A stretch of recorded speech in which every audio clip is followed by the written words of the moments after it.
Okay, so I think now you can see my screen.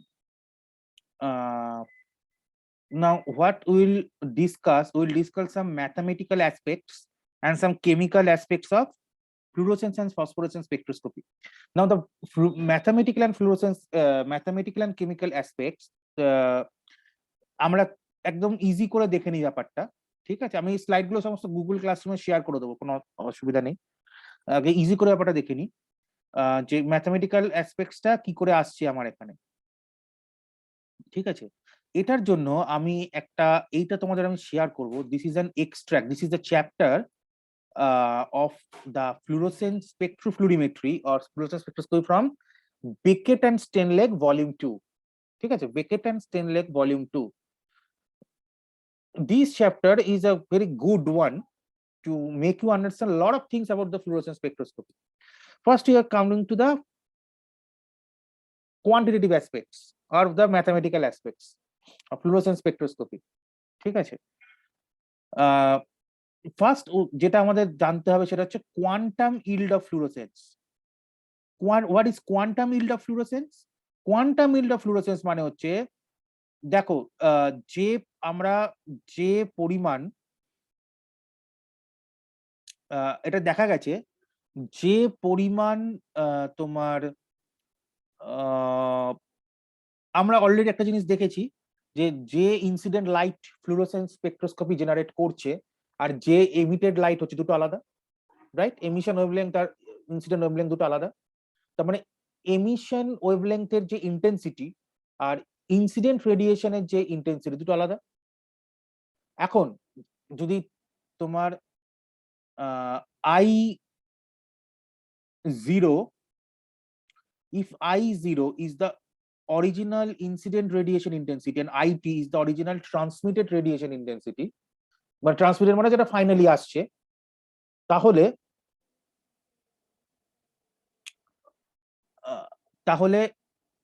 I0 by IT as per Beer-Lambert's law আমরা কি লিখতে পারি? 10 to the power ABC, ঠিক আছে? I0 by IT we can write 10 to the power ABC, মানে A হচ্ছে constant, B হচ্ছে path length of the cuvette and C is the concentration, ঠিক আছে? C is the concentration. Okay, so what does this equation means? দেখো এই equation যদি একটু rearrange করি তাহলে কি দাঁড়াচ্ছে? আইটি মানে আইটির দিকে নিয়ে গেলাম আর একে I0 K 10 to the power ABC দিয়ে ভাগ করলাম। তাহলে I0 কে যদি 10 টু দি পাওয়ার এবিসি দিয়ে ভাগ করি তাহলে কি দাঁড়াচ্ছে? 10 to the power minus ABC. তাহলে IT equal to I0 into 10 to the minus ABC. তো এই ইকুয়েশন থেকে কি বোঝা যাচ্ছে? দেখো, যত আমার ফ্লুরোফোরের কনসেন্ট্রেশন বাড়ছে বা যত আমার পাথ লেংথ বাড়ছে লাইটে, তত কি হচ্ছে? আমার যে ট্রান্সমিটেড লাইট যেটা আমার, তত কি হচ্ছে? মানে এই ভ্যালুটা তত ছোট হচ্ছে, মানে এই ভ্যালুটা তত ছোট হচ্ছে। 10 to the power minus ABC মানে কি? 1/10 টু দি পাওয়ার এবিসি। তাহলে সি যত বাড়বে বা বি যত বাড়বে তত 10 টু দি পাওয়ার এবিসি বাড়বে। তার মানে 1/10 টু দি পাওয়ার এবিসি তত ছোট হবে। তার মানে তত আমার ট্রান্সমিটেড লাইট কমবে। তার মানে হচ্ছে যত আমার কনসেন্ট্রেশন বাড়ছে, ঠিক আছে, বা যত আমার পাথ লেংথ বাড়ছে, তত অ্যামাউন্ট অফ ট্রান্সমিটেড লাইট কমছে। But amount of transmitted light কমার মানে কি? What do you mean by amount of transmitted light comma? amount of transmitted light মানে amount of transmitted light কমছে মানে এনার্জিটা ভিতরেই থাকছে। অর্থাৎ আমরা ফ্লুরোসেন্সে কি দেখেছি? there is collisional deactivation, right? collisional energy loss. তার মানে সেখানে collisional energy loss বেশি হচ্ছে, তবেই না ট্রান্সমিটেড লাইটটা কমছে। আমি অনেকটা লাইট দিয়েছিলাম, পাচ্ছি কম, তার মানে ভিতরে লস বেশি হচ্ছে। আর যত বেশি লস হবে তত বেশি ফ্লুরোসেন্স, যত বেশি লস হবে তত বেশি ফ্লুরোসেন্স। কারণ ওই কলিশনাল লস থেকেই কিন্তু তারপরে আমার ফ্লুরোসেন্সটা জেনারেট হচ্ছে, ঠিক আছে? তাহলে আমরা কি লিখতে পারি? I can write rearrange this equation in form of this. তাহলে সি বাড়লে বা বি বাড়লে আমার ট্রান্সমিটেড লাইট কমছে, তার মানে ভিতরে কলিশনাল ডিঅ্যাক্টিভেশন বেশি হচ্ছে। কলিশনাল ডিঅ্যাক্টিভেশন মানে ওই যে লসটা হচ্ছে তার তোমার ফ্লুরোসেন্সটা আমার পাওয়ার চান্স বা ফ্লুরোসেন্সের যে অ্যামাউন্ট অফ এনার্জি সেটা বাড়ছে। এবারে ফ্লুরোসেন্সকে আমরা কি লিখতে পারি? ফ্লুরোসেন্সকে আমরা লিখতে পারি I0 মাইনাস IT, মানে অরিজিনাল যতটা লাইট দিয়েছিলাম আর যতটা লাইট ট্রান্সমিটেড হয়েছে তার মাঝে যেটা লস হয়েছে সেই loss into some factor that is called phi. What is this phi? This phi is called quantum yield of fluorescence. Quantum yield মানে যতটা yield হওয়ার কথা ছিল তার কত পার্সেন্টেজ yield হয়েছে, যতটা yield হওয়ার কথা ছিল ফ্লুরোসেন্সে তার কতটা পার্সেন্টেজ yield হয়েছে। ধরো 80%, 90% yield হয়েছে, তার মানে phi হবে 80% বা 90%, 0.8 বা 0.9। তাহলে এতটা আমার আইডিয়াল yield হওয়ার কথা ছিল I0 মাইনাস IT, তার একটা পার্সেন্টেজ yield হয়েছে, that is called quantum yield of fluorescence. তাহলে এই fluorescence equal to I0 minus IT into phi। এবার আইটির জায়গায় আমি এই ইকুয়েশনটা বসিয়ে দিচ্ছি, I0 ইনটু 20 মাইনাস ABC বসিয়ে দিয়েছি।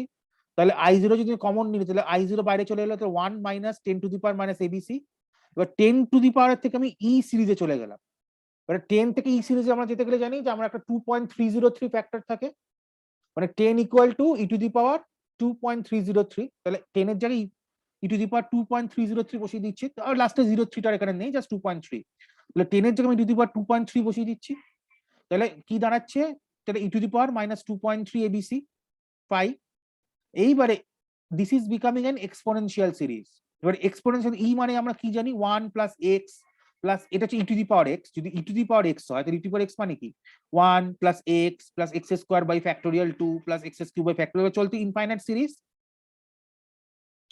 এবারে এক্স এর জায়গায় আমি কি ধরছি 2.3 ABC, এটাকে আমরা এক্স ধরতে পারি, বা একদম মাইনাসটাকেই ধরে নাও, একদম মাইনাসটাকেই ধরে নাও, পুরো মাইনাস 2.3 ABC টাকে এক্স ধরছি। তাহলে আমরা এফ ইকুয়াল টু এখানে কি লিখতে পারি? এফ ইকুয়াল টু এখানে I0 দিয়ে ব্র্যাকেটের ভিতর 1 মাইনাস 1 দিয়ে এগুলো সমস্ত মাইনাস হয়ে যাবে, তাহলে 1 minus 1 minus x minus x square by factorial 2 by x cube by factorial 3 এরকম হয়ে গেল। এইবারে 1 1 কেটে গেল, তাহলে বাকিটা পড়ে থাকলো মাইনাস এক্স দি minus x square by factorial 2 বা x square x cube by factorial 3 চলছে ইনটু 5।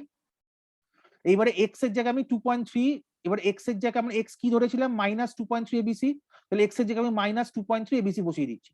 তাহলে এটা মাইনাস অফ, তাহলে এটা এক্স এর জায়গায় যদি মাইনাস বসাই তাহলে মাইনাস মাইনাসে প্লাস হয়ে গেল, তাহলে প্লাস 2.3 ABC। আবার এখানে এক্স স্কোয়ার, তার মানে minus 2.3 ABC whole square by factorial 2 minus 2.3 ABC whole cube by factorial, এবার চলছে। এখন এখানে এবিসিটাকে আমরা ধরছি অ্যাবজর্বেন্স। আমরা ইউভি স্পেকট্রোস্কোপিতে কি দেখেছি, এ ইকুয়াল বিআর চেম্বারের সাথে আমরা কি করি যে অ্যাবজর্বেন্স ইকুয়াল টু এবিসি। তাহলে এবিসি জায়গায় আমি অ্যাবজর্বেন্স এ বসিয়ে দিলাম, তাহলে ইকুয়েশনটা এরকম দাঁড়িয়ে গেল I0 into 2.3 a minus 2.3 a square by factorial 2 minus 2.3 a by 6 whole cube. এবার মাইনাসের হোল কিউব কি হবে মাইনাস, তাহলে মাইনাস মাইনাসে প্লাস হয়ে গেল, এখানে মাইনাস এই মাইনাস হোল কিউব মাইনাস আর মাইনাস প্লাস, তাহলে এটা প্লাস 2.3 a কিউব বাই 6 এভাবে চলছে, প্লাস মাইনাস প্লাস এভাবে চলছে। এখন একটা very low absorbance, usually fluorescence স্পেকট্রোস্কোপিতে অ্যাবজর্বেন্স টার্মটা কমই হয়, অ্যাবজর্বেন্স টার্মটা খুব কমই থাকে, সেই জন্য absorbance becomes very low, very fractional. সেই জন্য তখন এর যে higher powers A square A cube এগুলো নেগলিজেবল হয়ে যায়, the higher powers they become negligible,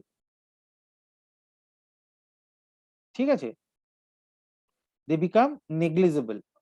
তাহলে আমরা শুধুমাত্র ফার্স্ট পাওয়ারটাকে রাখি 2.3 a, তাহলে আমরা এফ দাঁড়িয়ে যাচ্ছে কি at very low absorbance all these subsequent powers gets cancelled out, so only the first power remains, so it becomes f equal to 2.3 I0 ABC phi, right? এর জায়গায় ABC বসিয়ে দিলাম, এই a এর জায়গায় ABC, তাহলে f becomes 2.3 I0 ABC phi। phi হচ্ছে কি কোয়ান্টাম yield of fluorescence, মানে যতটা হওয়া উচিত ছিল তার কতটা রেশিও হলো, ওকে। এবার এইটাকে দেখো 2.3, এই ইকুয়েশনটার মধ্যে 2.3 is a constant, I0 is a constant. I0 কেন কনস্ট্যান্ট? কারণ ইনসিডেন্ট রেডিয়েশনটা তো ফিক্সড, ভিতরে কি চেঞ্জ হচ্ছে সেটা আলাদা কথা, কতটা অ্যাবজর্ব হচ্ছে না হচ্ছে, কিন্তু incident fixed, it is a constant. A is a characteristic constant, that is absorptivity বা specific absorbance. B is the path length, that is also constant, and তোমার phi is the quantum yield of fluorescence for a particular compound, this is also constant। একটা কম্পাউন্ডের ক্ষেত্রে কতটা quantum yield হবে সেটাও কিন্তু constant. তাহলে একমাত্র সি হচ্ছে ভ্যারি করতে পারে, সি হচ্ছে কনসেন্ট্রেশন, যেটা তুমি ইচ্ছে মতো ভ্যারি করাতে পারো, বাকি পার্টটা কনস্ট্যান্ট। তো বাকি পার্টটাকে আমি কে দিয়ে ডিনোট করছি, অর্থাৎ কে মানে হচ্ছে যে 2.3 I0 AB আর ফাই, পুরোটা মিলিয়ে একটা কনস্ট্যান্ট কে নিয়ে আসছি কে, তাহলে এফ বিকামস কে ইন্টু সি। তার মানে অ্যাকচুয়ালি ফ্লুরোসেন্সটাও কিন্তু proportional with the concentration of the fluorophore বা fluorogenic dye.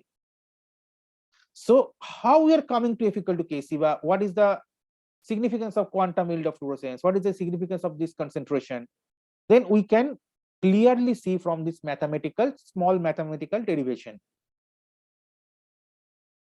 ঠিক আছে, তাহলে এই যে F equal to Kc বা F K equal to 2.3 I0 AB5, এই ফর্মুলা গুলো কিন্তু অনেক সময় ছোট ছোট ম্যাথমেটিক্যাল প্রবলেমে অনেকে দেয়। ইজ ভেরি ইজি, কিন্তু বেসিক সায়েন্সটা আমি ডেসক্রাইব করে দিলাম ডেরিভেশনে।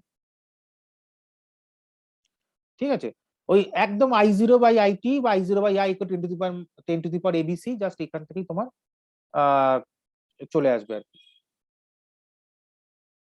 ঠিক আছে,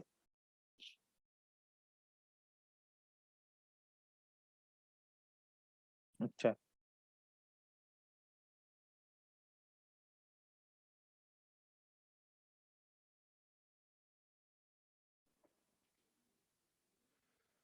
বেশ।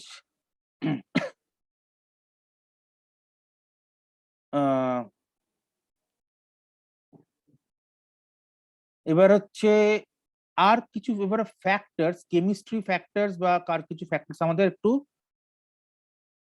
কনসেপচুয়ালি জানতে হবে যে এটা কি করে ফ্লুরোসেন্স স্পেকট্রোস্কোপিকে এই তোমার ইনফ্লুয়েন্স করছে, কি কি। ফার্স্ট অফ অল আমি এই স্লাইডটায় আসি, এই এই জায়গাটা তো আমি বুঝিয়ে দিলাম quantum yield of fluorescence, viewers Lambert's লতে কি করে, যে P equal to K prime C বা এই ব্যাপারটা, F equal to K1 C,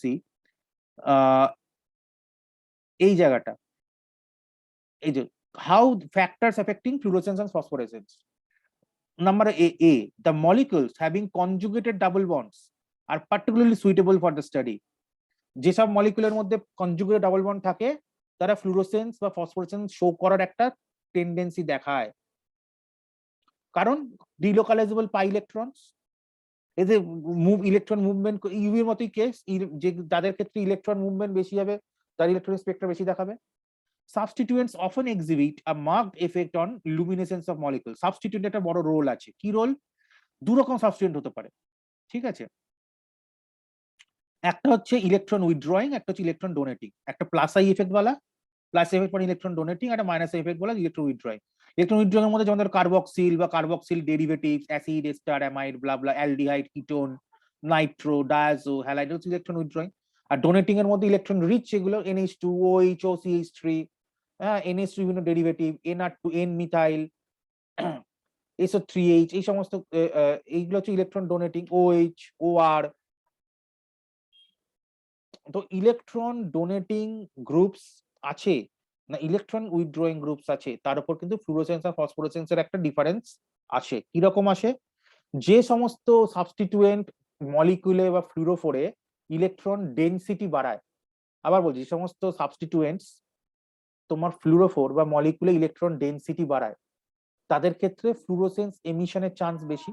কেন, if I ask you why, কারণ এরা কি করে এক্সাইটেড স্টেটে গিয়ে they do the crowding and they often gets biased for the collisional deactivation. যত ক্রাউডিং হবে তত কলিশনাল ডিঅ্যাক্টিভেশনের চান্স বাড়বে, সো তত তোমার ফ্লুরোসেন্স এমিশন দেওয়ার চান্স বাড়বে। So the electron donating groups makes the electron crowding over the molecule of the fluorophore, so they increase the chance of the fluorescence. ঠিক তেমনি electron withdrawing molecules they decrease the propensity of electron over the fluorophore or the molecule, so they decrease the chance of fluorescence or phosphorescence. এটা একটা part. Second part হচ্ছে pH। ঠিক আছে, now pH of the solution also exhibits a marked effect on the fluorescence of compounds. How? pH কি করে, pH determine করে, মানে ধরো কোনো একটা কম্পাউন্ড অ্যাসিডিক pH এ আছে না অ্যালকালাইন pH, তারপর ডিপেন্ড করবে তার ডিগ্রি অফ আয়নাইজেশন। একটা কম্পাউন্ড যদি বেসিক ইন নেচার হয় এটা অ্যালকালাইন পিচে কি হবে, আয়নাইজ করবেই না, যদি অ্যাসিডিক পিএইচ এ প্রচন্ড আয়নাইজ করবে। আবার একটা কম্পাউন্ড যদি অ্যাসিডিক ইন নেচার হয় তাহলে সেটা অ্যাসিডিক পিএইচ আয়নাইজ করবে না, কিন্তু অ্যালকালাইন পিএইচ আয়নাইজ করবে। যখনই আয়োনাইজ করছে তার মানে কি হচ্ছে, সেখানে কাইন্ড অফ ইলেকট্রন পোল তৈরি হচ্ছে, ইলেকট্রনিক পোল তৈরি হচ্ছে, ঠিক আছে। মানে সেখানে ইলেকট্রনের কি বলবো, somewhere electron density is coming more, somewhere electron density is coming less. So there is an heterogeneous distribution of electron by electron anisotropy over the molecule, and this kind of anisotropy or heterogeneous distribution increases the chance of fluorescence, ঠিক আছে। Ionised মলিকুলের fluorescence দেওয়ার chance অনেক বেশি, কারণ সেখানে ইলেকট্রনের কোথাও highly rich terminal আছে, সেখানে ইলেকট্রন ক্রাউডিং হচ্ছে, কলিশনাল লস হচ্ছে, ঠিক আছে। নন আয়নাইজড মলিকুলে in compare to that the electronic emission spectra দেওয়ার চান্স বা ফ্লুরোসেন্স স্পেকট্রা দেওয়ার চান্স রিলেটিভলি কম। এটা একটা প্লাস। ডেফিনেটলি একটা জিনিস যখন অ্যাসিডিক মিডিয়ামে আয়নাইজ করবে, একটা জিনিস যখন বেসিক মিডিয়ামে আয়নাইজ করবে, দুটো আয়নাইজেশন ডিফারেন্স হবে, তাদের ফ্লুরোসেন্স এমিশনের যে নেচার সেটাও ডিফারেন্স হবে। অর্থাৎ হতে পারে একটার হয়তো এমিশন ওয়েভলেংথ হলো 423, আরেকটার হয়তো এমিশন ওয়েভলেংথ হলো 435। কেন দুটো ডিফারেন্স আসবে? একই কম্পাউন্ড, তখন হচ্ছে ডিফারেন্স অফ আয়নাইজেশন। একটা তো অ্যাসিডিক মিডিয়ামে হয়েছে, একটা তো বেসিক মিডিয়ামে হয়েছে, বলে আর ডিগ্রি অফ আয়নাইজেশন বা নেচার অফ আয়নাইজেশন চেঞ্জ করে তার জন্য হয়েছে, ঠিক আছে। তো আয়নাইজেশন মানে pH and effect of substituents are very crucial in assigning or in determining the type of fluorescence or phosphorescence. এছাড়া আরো যেগুলো হয় সেগুলোকে বলা হয় এফেক্ট অফ অক্সিজেন। আমি এখানে আসছি, বিভিন্ন ফ্যাক্টর, যেরকম ধরো হচ্ছে effect of oxygen plays a very important role. Oxygen, this effect of oxygen is a very important in fluorescence spectroscopy. Why? And oxygen itself a fluorogenic dye. Oxygen itself a oxygen, especially in the ionized condition. তোমার যখন ধরো তুমি একটা কম্পাউন্ডের fluorescence as করছো, সেখানে প্রচুর oxygen রয়েছে। These oxygen, some oxygens are ionized. They are dissolved in water. They becomes hydroxide or hydroperoxide ions, or sometimes superoxide O2 minus ions. So these ionized oxygens, they itself show fluorescence. So these fluorescence will interfere with your compound fluorescence. These fluorescence, the fluorescence shown by the ionized oxygen in your dissolved condition, will interfere with the fluorescence spectra of your compound. So then what will happen? Your compound fluorescence reading will be erroneous, right? যদি oxygen তোমার কম্পাউন্ডের সাথে interfere করতে শুরু করে, the fluorescence reading will be erroneous. So এটা নিয়ম হচ্ছে, যখন তুমি ফ্লুরোসেন্স রিডিং নেবে, চেষ্টা করবে যেন তোমার স্যাম্পলে যথাসম্ভব কম অক্সিজেন থাকে। দরকার হলে নাইট্রোজেন গ্যাস বা এইরকম, যার মধ্যে তোমার আয়নাইজেশন টেন্ডেন্সি কম বা রিয়াকশনের টেন্ডেন্সি কম, এইরকম গ্যাস নাইট্রোজেন বা আর্গন দিয়ে ফ্লাশ করলে কি হয়, অক্সিজেনটা বেরিয়ে যায়, ফলে তোমার এই যে ইন্টারমিডিয়েট এরর্স, ইন্টারফারেন্স, এগুলো থাকে না, ঠিক আছে। হ্যাঁ, অনেক সময় ইনস্ট্রুমেন্টের ভিতরে নাইট্রোজেন গ্যাস পার্জিং সিস্টেম থাকে, স্যাম্পলটা ইনস্ট্রুমেন্টে ঢুকিয়ে বন্ধ করে নাইট্রোজেন গ্যাস একটু হালকা করে চালিয়ে দিলে ওই ভিতরের অক্সিজেন গুলো বেরিয়ে যায় সবসময়। এবার ধরো তোমার স্যাম্পল অনেক সময় খুবই কম থাকে, এবার খুব কম স্যাম্পলের মধ্যে তুমি অক্সিজেন কি করে তাড়াবে? হ্যাঁ, যদি স্যাম্পলই খুব কম থাকে তখন কি করতে হয়, যথাসম্ভব একটু মানে তোমার অক্সিজেন ফ্রি অ্যাটমসফিয়ারে কাজ করা বা এয়ার প্রোটেক্টেড, লাইট প্রোটেক্টেড কন্ডিশনে কাজ করা, এগুলো ইম্পর্টেন্ট হয় তখন। সেকেন্ড হচ্ছে স্ট্রে লাইট, অক্সিজেন ইন্টারফেয়ার করে, পিএইচ আমরা দেখলাম, পিএইচ ইন্টারফেয়ার করে, আমরা দেখলাম হচ্ছে তোমার তোমার কি বলে ওটা, সাবস্টিটিউয়েন্টস ইন্টারফেয়ার করে। আরেকটা জিনিস ইন্টারফেয়ার করে, that is called stray light বা এক্সটার্নাল লাইট। যখনই ফ্লুরোসেন্স রিডিং নিতে হয়, মাথায় রাখবে সবসময় ডার্কে নেবে, অন্ধকারে নেবে। কেন? কারণ ফ্লুরোসেন্স যে এমিশন, সেটা তো পোস্ট কলিশনাল ডিঅ্যাক্টিভেশন এমিশন, ঠিক আছে। এবার তুমি কলিশনাল ডিঅ্যাক্টিভেশন হওয়ার পরে যেটা এমিশন, সেটাকে তুমি অ্যাকুরেটলি ধরতে চাইছো। বাইরে থেকে যদি কোনো আলো আসে, সেই আলোটা কি করবে, কলিশনাল ডিঅ্যাক্টিভেশনের পরে যে ইলেকট্রনটা রয়েছে তাকে আবার ফার্দার এক্সাইট করে দেবে, it will excite the electron again, so your collisional deactivation will be gone. In other words, your fluorescence spectra will be gone. লাইটের মধ্যে ফ্লুরোসেন্স স্পেকট্রা নেওয়া যায় না, কারণ লাইট কি করে, ফ্লুরোসেন্স স্পেকট্রার যে মেইন পজিটিভ ব্যাপারটা, যে কলিশনাল ডিঅ্যাক্টিভেশনাল loss and the internal mechanism, the external light or stray light interferes with that and it destroys the fluorescence. So always take the fluorescence in dark condition. আমরা যখন fluorescence as করি আমরা একদম light protected, ধরো প্রায় আধা অন্ধকার ঘর যেখানে প্রায় লাইট ঢোকেই না, কিন্তু তুমি চোখে দেখতে পাচ্ছ, এমন না তুমি চোখে দেখতে না পেলে তুমি কাজ করবে কি করে?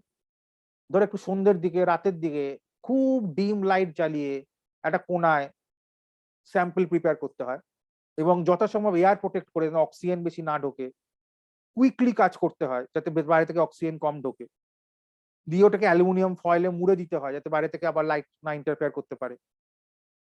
করে খুব একটা ফ্লুরোসেন্স অ্যাসে করা কিন্তু খুব এক্সপেরিমেন্টাল ডেলিকেসির জিনিস, মানে তোমার যদি একটু এদিক ওদিক হয়ে যায় তুমি কোনো ফ্লুরোসেন্স স্পেকট্রাই পাবেন বা কোনো রিডিংই পাবেন। খুব ডেলিকেটলি করে, জিনিসটা সিম্পল কিন্তু জিনিসটা প্রচন্ড ডেলিকেট করে তারপরে কাজ করতে হয়। অক্সিজেন, পিএইচ, স্ট্রে লাইট এই সমস্ত থেকে বাঁচিয়ে।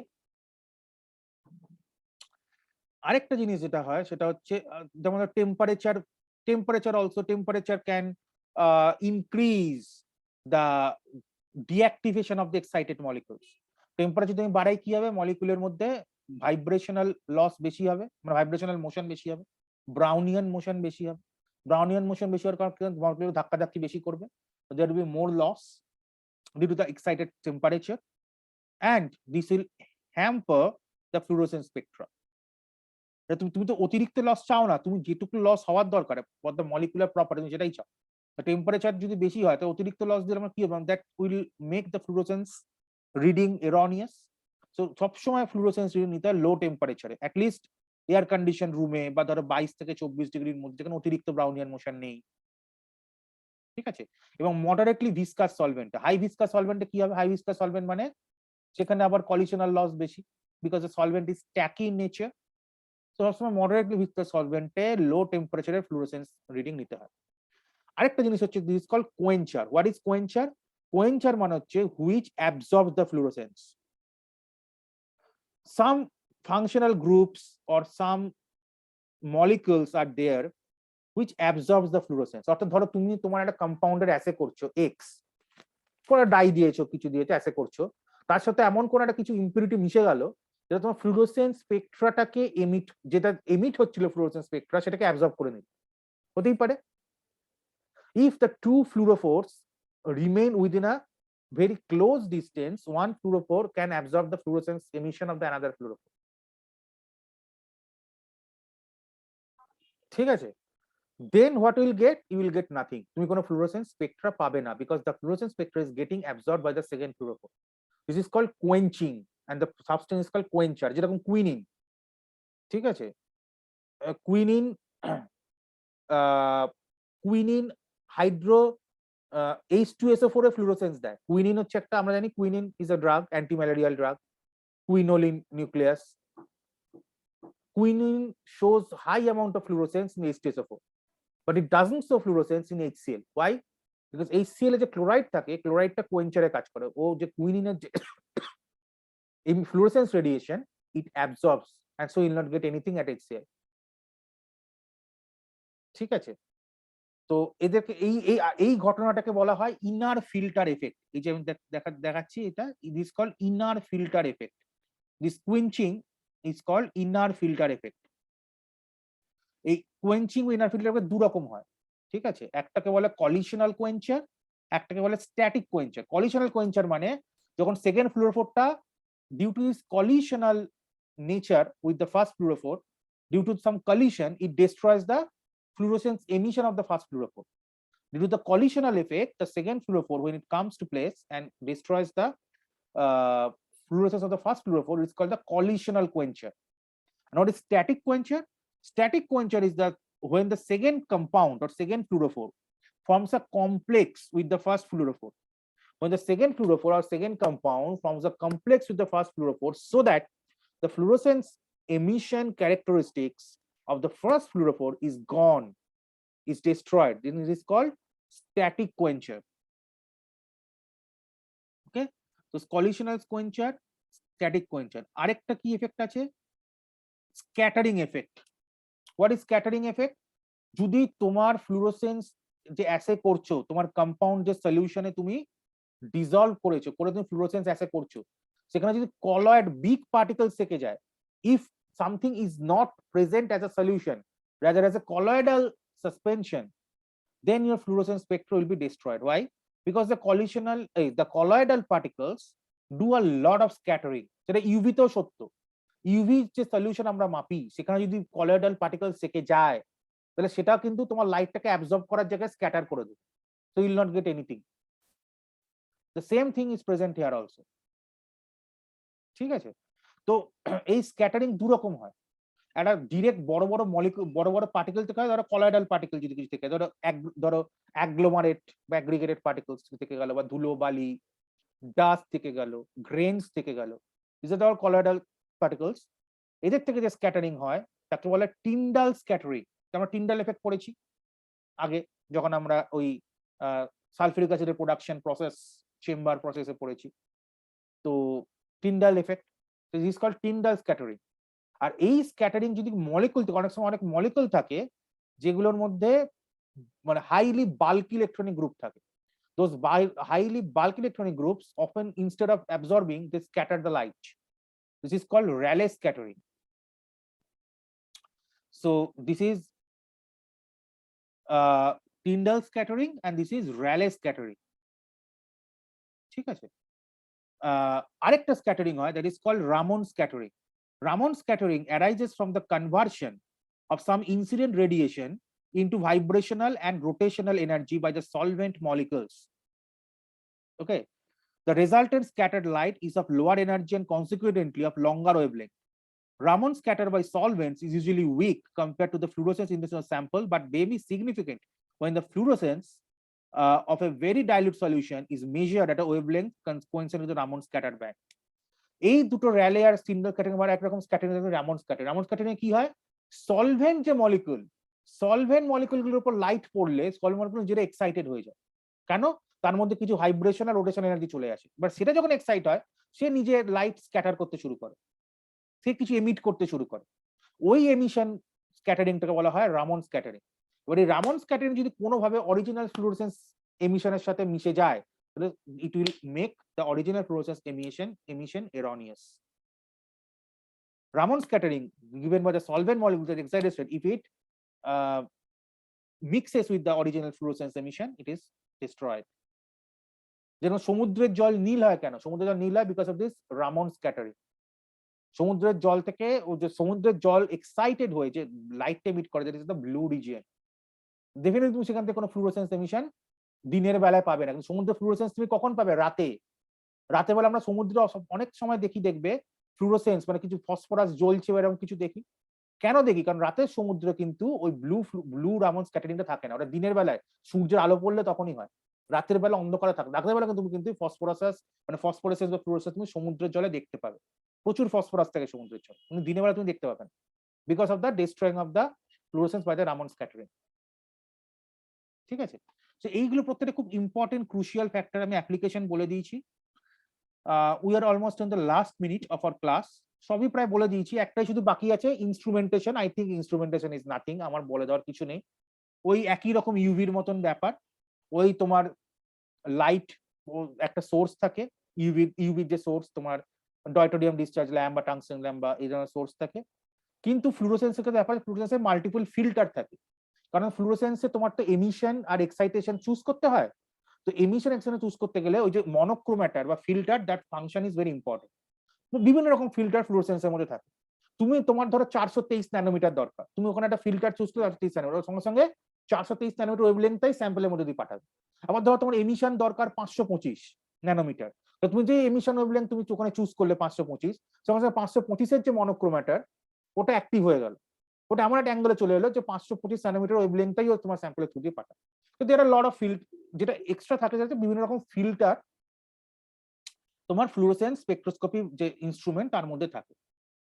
হ্যাঁ, বাকি যা তোমার যা আছে সব same, sample cell, reference cell, light source, detector, all they are almost same with the UV. They are almost same with the UV. ঠিক আছে? তো this are the also told the applications. So these are the principles, mathematics, fundamentals, difference of fluorescence spectroscopy with other spectroscopy, and a lot of factors